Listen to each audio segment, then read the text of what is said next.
শুরুতেই জানিয়ে দেব আজকের গুরুত্বপূর্ণ সব আপডেট খবর। প্রধানমন্ত্রী শেখ হাসিনার হাতেই বাংলাদেশ নিরাপদ, বিএনপির সকল মিথ্যাচার ফাঁস। তারেক রহমান কি আসলেই শিশু মুক্তিযোদ্ধা নাকি অন্য কিছু? পর্দার আড়ালে রহস্য ফাঁস। বিস্তারিত থাকছে প্রতিবেদনে। তারেক রহমান নাকি শিশু মুক্তিযোদ্ধা? তারেক রহমান আমার এইরকম লোক লিডার আসছে 17 বছর পর। হায়রে বাংলাদেশের ভাই, অবস্থা খারাপ। দেখেন, এর মতো একটা লম্পট বাটপার হাওয়া ভবন করা 10 টাকা অস্ত্র মামলার ঘটনা ঘটানো একটা লোক, যার কারণে এই যে ভারত যেভাবে আওয়ামী লীগের পক্ষে দাঁড়াইলো, আপনার কি মনে হয় এখানে কি বিএনপির দায় নাই, তারেক রহমানের দায় নাই? 10 টাকার ঘটনা যদি সংগঠিত না হয় তাহলে 17 বছর এখানে হয়তো বা আওয়ামী লীগ থাকার পেছনে ভারতের যে ভূমিকা সেটা নাও হইতে পারতো। এই ঘটনা সংগঠিত করে 17 বছর পর গায়ে হাওয়া লাগায় কাকে নিয়ে আসছে জানি? এক আছে জেবু আর এক আছে জাইমাকে নিয়ে আসে। মুক্তিযুদ্ধের স্বপ্ন বাস্তবায়নে সংসদ ও জনগণ একসাথে কাজ করবে বলে জানিয়েছেন স্পিকার অবসরপ্রাপ্ত মেজর হাফিজ উদ্দিন আহমদ। বঙ্গবন্ধু শেখ মুজিবুর রহমান বিরাট মাপের নেতা, তার সম্পর্কে মিথ্যাচারের প্রয়োজন নেই। বঙ্গবন্ধু শেখ মুজিবুর রহমানের নামে ঘোষণা দিয়েছেন। আমি এখনো বলবো, বাংলা ভাষার জন্য যে জাতি প্রাণ দিয়েছে,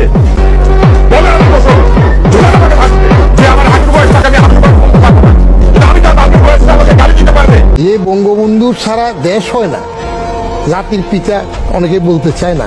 এখন তার বাড়ির ইট ভাঙে 100 বছর পরে এই জুলাই অভ্যুত্থানের ইতিহাস ফিল্টার করবে তখন দেখা যাবে যে অরিজিনাল যারা আসলে নেতা তারা টিকে থাকবে। বীর বিক্রম মেজর হাফিজ, যিনি পরপর 6 বার সহ মোট 7 বার সংসদ সদস্য নির্বাচিত হয়েছেন। বাংলাদেশের স্বাধীনতা যুদ্ধে তার অসামান্য সাহসিকতার জন্য তাকে বীর বিক্রম খেতাবে ভূষিত করা হয়। তিনি বাংলাদেশ জাতীয়তাবাদী দলের স্থায়ী কমিটির একজন সদস্য হিসেবেও দায়িত্ব পালন করেছেন। তবে রাজনৈতিক ভিন্ন অবস্থানে থেকেও তিনি মুক্তিযুদ্ধে বঙ্গবন্ধু শেখ মুজিবুর রহমানের কৃতিত্ব অস্বীকার করেননি। আজকে লন্ডনে থেকেও মুক্তিযুদ্ধ হওয়া যায়, পৃথিবীর বিভিন্ন অঞ্চল থেকে মুক্তিযুদ্ধ হয়, কিন্তু এই যে সাধারণ মানুষ যার পরনে ছিল লুঙ্গি, এই যে প্রকৃত মুক্তিযোদ্ধার চিত্র আজকের বাংলাদেশে আর দেখা যায় না। বঙ্গবন্ধু শেখ মুজিবুর রহমান নিশ্চয়ই অনেক বড় মাপের নেতা ছিলেন। 1947 সালের পর থেকে 1971 সালের 25 মার্চ পর্যন্ত শেখ মুজিবুর রহমানের যে সংগ্রাম এবং তার যে জনপ্রিয়তা, তার প্রধান কারণ ছিল তিনি বাঙালিদের ন্যায্য দাবি চেয়েছিলেন। এই বিষয়টি আবারও সামনে আসছে এমন এক সময়ে যখন আওয়ামী লীগের রাজনীতিতে ফেরা নিয়ে আলোচনা তুঙ্গে। রাজনৈতিক বিশেষজ্ঞরা বলছেন আওয়ামী লীগকে দল হিসেবে নিষিদ্ধ করা সম্ভব নয়, কারণ দেশের উন্নয়ন ও স্বাধীনতা যুদ্ধে দলটির অবদান অনস্বীকার্য। শেখ হাসিনা বাংলাদেশের প্রশাসনের যেভাবে ব্যবহার করতে পারছে তার 20 ভাগের 1 ভাগও এই বিএনপি ব্যবহার করতে পারবে না। সুতরাং বিএনপি শেখ হাসিনার মতো শক্তিশালী সরকার কখনো হতে পারবে না। এতটা নির্যাতন করেছেন, সে তার থেকে ভয়ঙ্কর রূপে ফিরে আসে। নির্যাতনকারী সবসময় ক্ষমতাবান থাকে না, আর মজলুম সবসময় মজলুম থাকে না, তারা বারংবার ফেরত আসে। এদিকে আওয়ামী লীগ ও বঙ্গবন্ধুকে নিয়ে মুখ খুলেছেন ব্যারিস্টার রুমিন ফারহানা। তিনি বিএনপির বিভিন্ন কর্মকাণ্ডের কড়া সমালোচনা করেছেন, জানিয়ে শুরু হয়েছে নতুন বিতর্ক। আমার খুব হালকা লেগেছে বহিষ্কৃত হওয়ার পরে। কেন লেগেছে? কারণ ধরুন, এই যে দীর্ঘ 17 বছরের লড়াই এবং মোটামুটি একটা ব্যর্থ দলকে ডিফেন্ড করে যাওয়া, এটার কিন্তু একটা বিরাট চাপ ছিল আমার উপরে। Sheikh Hasina will come back, এই বাংলাদেশে she is going to come back. সুপ্রিয় দর্শক, এই বিষয়ে আপনার মতামত কি? কমেন্টে জানান। আওয়ামী লীগের সময় কাউকে কখনো কোনোদিন ওই মফ করা হয় নাই, সুদানের বাজারে ধরে মারা হয় নাই, কাউ ট্রেন সাদা নেওয়া হয় নাই। এখন আমরা কি দেখি, সবখানে মফ করা হয়। জানিয়ে দেব বিএনপি তারেকের উদ্দেশ্যে বললেন, আবার এই রকম একটা লোক আসছে 17 বছর পর। হাইরে বাংলাদেশের ভাই, অবস্থা খারাপ। দেখেন, এর মতো একটা লম্পট বাটপার হাওয়া ভবন করা 10 ট্রাক অস্ত্র মামলার ঘটনা ঘটানো একটা লোক। বিস্তারিত থাকছে প্রতিবেদনে। এই জেনারেশন মনে করছে কি যে একটা গালিগালাজ করলে আমি অনেক গুরুত্বপূর্ণ হয়ে যাব। এখন পর্যন্ত 7ই মার্চের ভাষণ দেওয়ার জন্য ইমিমেটা তো জেলখানায়, উগ্রবাদীদের চর্চা যারা করে তাদেরকে কখনো তুষ্ট করতে পারবেন না। কিছু মানুষ হয়তো বা সবসময় জন্মই হয়, আপনি সত্যি কথা বললে, ন্যায়ের কথা বললে আপনাকে এর পক্ষে বিপক্ষে যেতে হবে। সুপ্রিয় দর্শক, বাংলাদেশের সাবেক প্রধানমন্ত্রী শেখ হাসিনাকে ঘিরে নতুন একটি আলোচনা ছড়িয়েছে। তিনি কি সত্যি কাতার যাচ্ছেন নাকি এটি কেবল রাজনৈতিক গুজব? আমরা এই ভিডিওতে বিশ্লেষণ করছি, বিস্তারিত থাকছে প্রতিবেদনে। ভারত সরকার আওয়ামী লীগের প্রতি আশা ছেড়ে দিয়েছেন, শেখ হাসিনার নেতৃত্বের প্রতি আশা ছেড়ে দিয়েছেন। আওয়ামী লীগ এবং শেখ হাসিনাকে নিয়ে তারা আর ভাবছেন না। এই সমীকরণটা লিখে ফেলা যত সহজ, এই সমীকরণটা মেলানো তত সহজ নয়। কারণ ভারত সরকার এখন পর্যন্ত বাংলাদেশে তাদের জন্য নির্ভরযোগ্য, মানে যারা কিনা বাংলাদেশের সীমান্ত ব্যবহার করে ভারতে আক্রমণকারীদের তৈরি করবেন না, প্রশিক্ষিত করবেন না, কিংবা ভারতের বিচ্ছিন্নতাবাদী গোষ্ঠীগুলোকে বাংলাদেশের সীমান্তে প্রশিক্ষণ দেওয়ার ব্যবস্থা করবেন না, এমন আর কোনো রাজনৈতিক পক্ষর সন্ধান এখনো পান নাই। তারেক রহমান আবার 17 বছর পর তারেক রহমান আবার এইরকম একটা লোক আসছে 17 বছর পর। হায় রে, বাংলাদেশের ভাই অবস্থা খারাপ। দেখেন, এর মতো একটা লম্পট, বাটপার, হাওয়া ভবন করা, 10 ট্রাক অস্ত্র মামলার ঘটনা ঘটানো একটা লোক, যার কারণে এই যে ভারত যেইভাবে আওয়ামী লীগের পক্ষে দাঁড়াইলো, আপনার কি মনে হয় এখানে কি বিএনপির দায় নাই? তারেক রহমানের দায় নাই?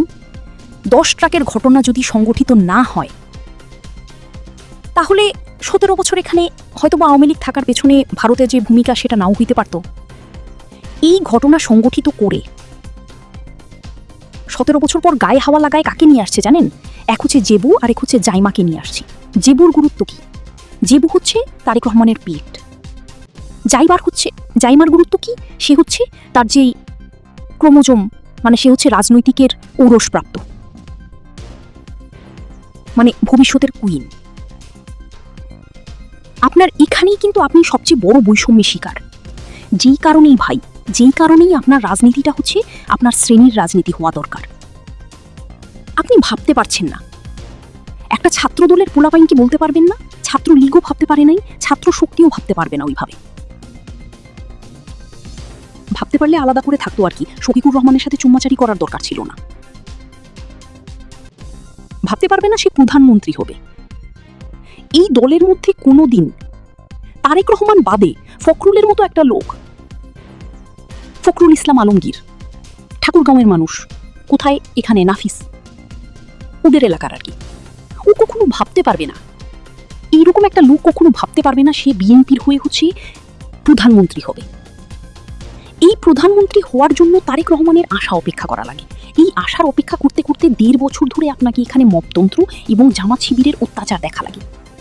কি অত্যাচার রে ভাই, মানে এটা আমরা স্বপ্নেও ভাবি না।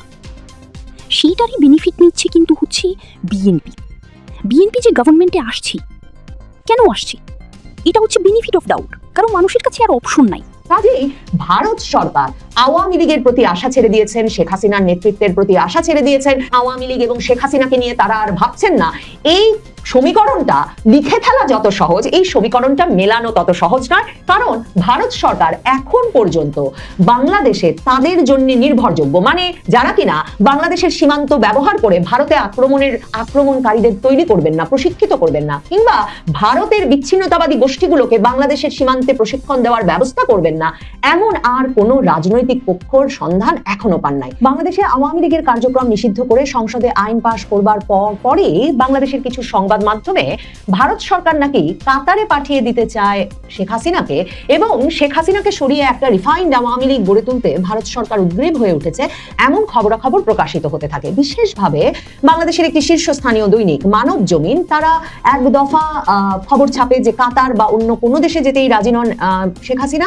এরপর সম্প্রতি তারা খবর ছেপেছে যে রিফাইন্ড আওয়ামী লীগেও রাজি নন শেখ হাসিনা, এবং তারপর সামাজিক যোগাযোগ মাধ্যমে দেখা যাচ্ছে যে গত সপ্তাহখানেক ধরে শেখ হাসিনাকে কি সত্যি ভারত আর রাখতে চাইছে না, ভারত কাতার পাঠিয়ে দিতে চাইছে, এই আলাপটা নানাভাবে দানা বেঁধে উঠেছে। দেখেন, কাতার বা মধ্যপ্রাচ্যের কোনো দেশ কখনো আওয়ামী লীগের বা শেখ হাসিনার কোনো খাতিরের দেশ ছিল না। কাজেই কাতার বা মধ্যপ্রাচ্যের কোনো দেশ খুব মানে আগ্রহের সঙ্গে শেখ হাসিনাকে একটা অনির্দিষ্ট সময়ের জন্য রাজনৈতিক আশ্রয় বা আতিথ্য দিতে চাইবেন, সেটা ভাববার কোনো কারণ নাই। এমনকি শেখ হাসিনার কখনো মধ্যপ্রাচ্যের দেশের সঙ্গে এমন কোনো খাতির দেখা যায় নাই, বা মধ্যপ্রাচ্যের দেশগুলোর গণতন্ত্রের বিষয়ে আওয়ামী লীগের রাজনীতির এমন কোনো ভক্তি শ্রদ্ধা দেখা যায় নাই যে সে তার উপরে ভরসা করে শেখ হাসিনা কাতার রওনা হবেন।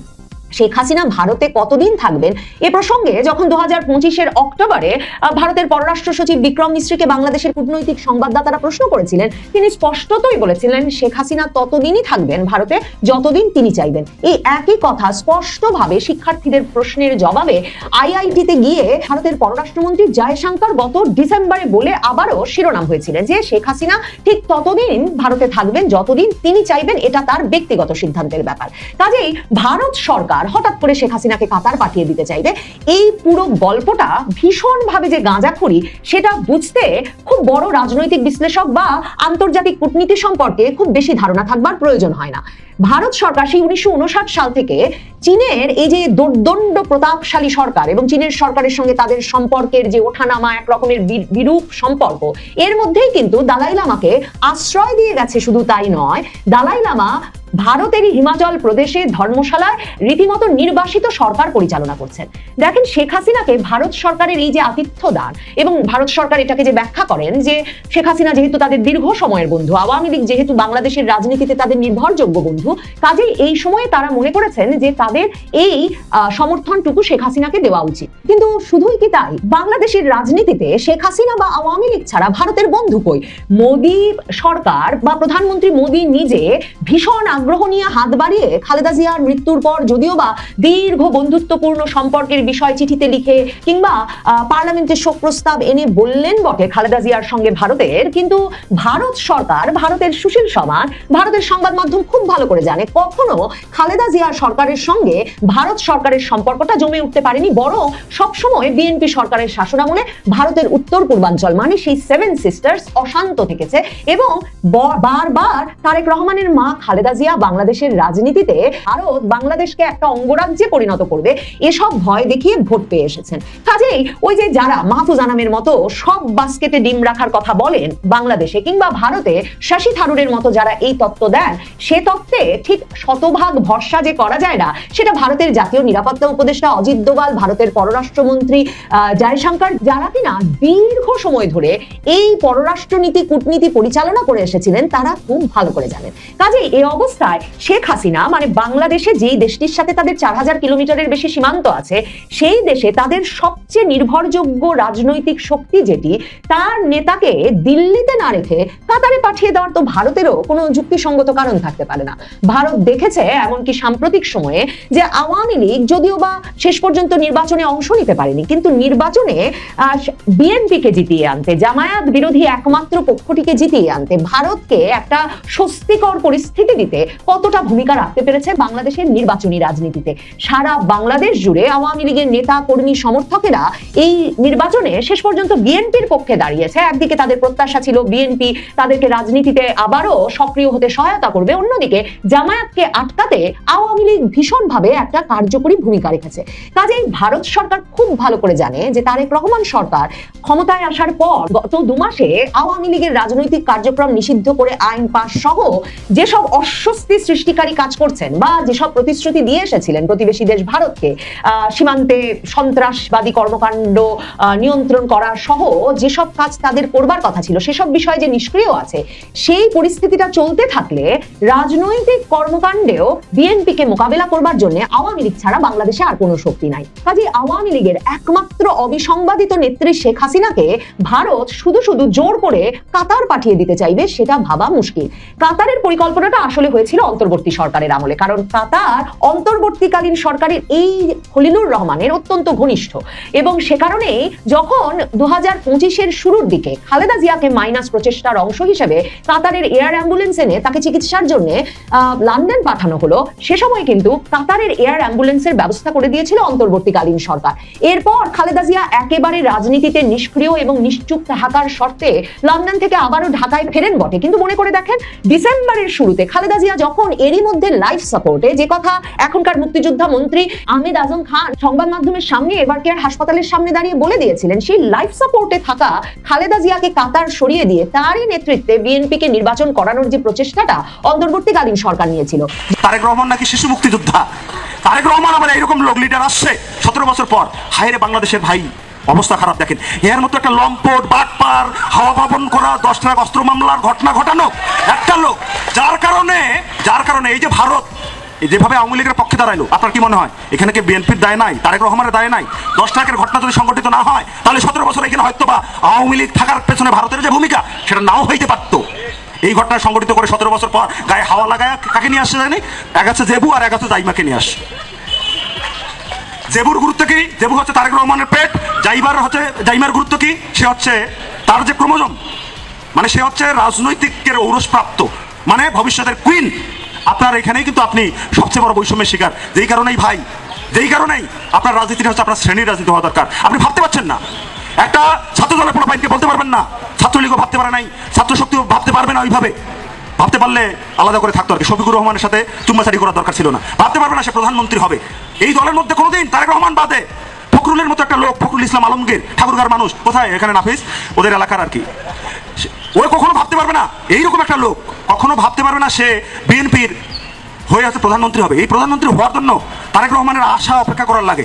এই আশার অপেক্ষা করতে করতে 1.5 বছর ধরে আপনাকে এখানে মপতন্ত্র এবং জামাত শিবিরের অত্যাচার দেখা লাগে। এ কি অত্যাচার রে ভাই, মানে এটা আমরা স্বপ্নেও ভাবি না। সেইটারই বেনিফিট নিচ্ছে কিন্তু হচ্ছে বিএনপি যে গভর্নমেন্টে আসে, কেন আসে? এটা হচ্ছে বেনিফিট অফ ডাউট, কারণ মানুষের কাছে আর অপশন নাই।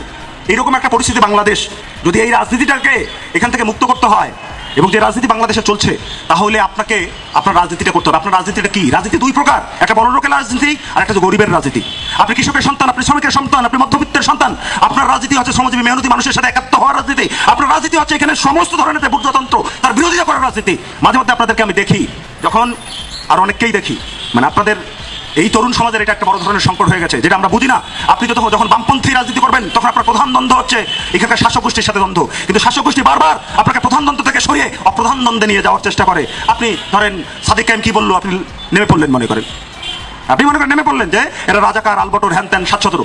এই যে রাজাকারের আস্ফালন আপনি দেখছেন গত 1.5 বছর ধরে, এবং রাজাকারদেরকে সংসদে আপনি দেখছেন এবং ছাত্র সংসদে দেখছেন, এটা যদি বন্ধ করতে হয় তাহলে একই সাথে আওয়ামী লীগ এবং বিএনপি এবং জামাতকে পরাজিত করতে হবে। বারবার যদি দেখেন আপনি 69-এর গণঅভ্যুত্থান করছেন, আপনি একা কিন্তু এই শক্তিগুলোকে পরাজিত করতে পারেন নাই। আপনি 71-এর জনযুদ্ধ এখানে সংগঠিত করছেন, আপনি একা এখানকার জনগণকে কিন্তু নেতৃত্ব দিতে পারেন নাই। আপনি 90-এর যে স্বৈরাচার বিরোধী আন্দোলন করছেন, এরশাদের পতন ঘটাইছেন, সেটাও কিন্তু একা আপনি পারেন নাই।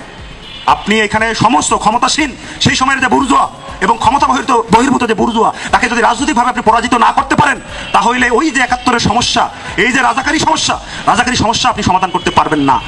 কারণটা কি? আজকে রাজাকার নিয়ে খুব কথা বলছে বিএনপি, দুদিন পরে এমনও দেখতে পারেন যে আওয়ামী লীগ আর রাজাকার এক হয়ে একসাথে ইলেকশন আসতেছে। আপনি ঠেকাইতে পারবেন না।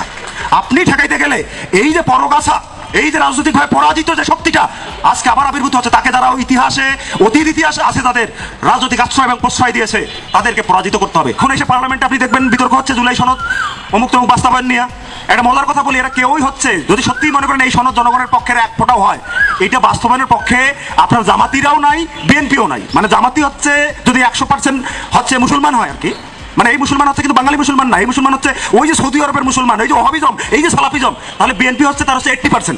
আলাদা আশা করে কোনো লাভ নাই। যে কারণে এই যে সুফি ঘটনার যে দেশজ ভাবে যারা এখানে সুফি দরবেশ এবং ইসলামের পক্ষে যেসব লোক আছে, যারা ইসলামটাকে এখানে কায়েম করেছে, সেই মানুষের পক্ষে কিন্তু বিএনপির লোকজন নাই, তার থাকা কিন্তু তাদের কাজ না। ইন্টারিম আমলে আপনারা জানছেন যে ওই যে আপনাদের কাদিয়ানি সম্প্রদায়ের মানুষকে যাতে অমুসলিম ঘোষণা করা হয়, বিএনপির লোক সেখানে দাঁড়িয়ে কথা বলেছিল। সুতরাং এর কাছে যদি অসাম্প্রদায়িকতা শিখতে যান, আবার এর কাছে যদি 71-এর চেতনাও শিখতে যান, তাহলে কিন্তু আওয়ামী লীগ 71-এর চেতনা বলে যে বাংলাদেশটা তৈরি করছে, ঠিক একই রকম ঘটনা সংগঠিত করবে হচ্ছে বিএনপি। তার মধ্যে তো সংসদে আপনারা শুনছেন